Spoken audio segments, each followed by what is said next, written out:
There are two good reasons for you to learn about the Greco-Roman world. One is to understand the epistles of Paul. He wrote many of them to Greco-Roman cities like Ephesus or Rome or Philippi. And to get an understanding of their thought world will help us understand how the earliest Christians were interacting with the culture that surrounds them and how they were defying cultural norms as well. And then the second reason is to understand subsequent church history development. Imagine the scenario, you're a 2nd century, so you're living about 100 years after Christ, say the year 130 person, and you are hearing the story of Jesus for the first time from a Christian, and you're coming from just like an urban context, standard Greco-Roman assumptions about who the gods are, Apollo and Demeter and Zeus and all these different gods, and you have all these stories in your head. Now you're going to hear the story of Jesus, and guess what?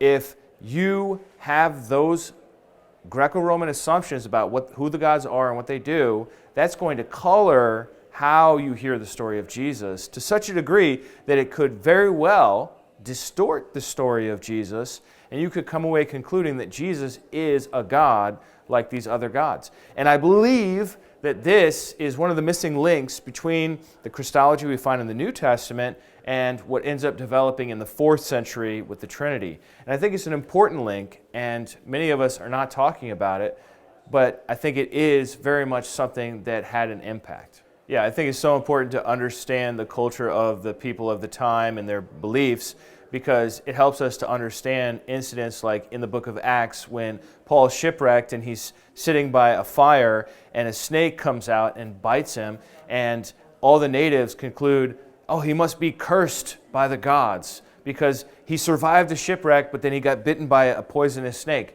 But then when they noticed that Paul didn't die, they concluded instead that he must be a god because he survived the poisonous snake bite. And we look at this and we think, oh, those silly superstitious people on that island, how could they ever believe that? But I don't think they were silly or superstitious.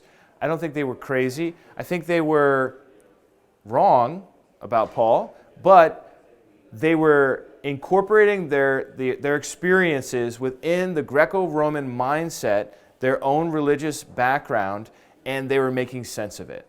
And so studying the Greco-Roman culture and religions will help us to understand incidents like that in the book of Acts. Scholars talk about the parting of the ways, and there's a lot of scholarly debate on it, but the most classic treatment by James Dunn talks about how Jewish Christians separated from the rest of Judaism, and also Jewish Christians, as we come to see, separate from the rest of Christianity, because the rest of Christianity doesn't seem to be influenced very much by the Jewish Christians who survive in the East for centuries.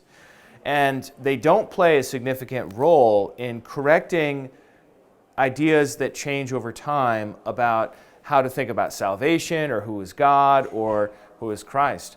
And I think that's just a tragedy, just for the record, that Jewish Christians did not play the watchdog role that I really think they could have played in that time period. But understanding the Greco-Roman world helps us understand how this parting of the ways could occur, because if we just assume that the earliest Christians all operated from a Jewish worldview, then it's just a total mystery how they could develop over time into really a very changed view of who God is and who the Messiah is. So I think it's critical to understand development and the parting of the ways between Christianity and Judaism to know the Greco-Roman worldview.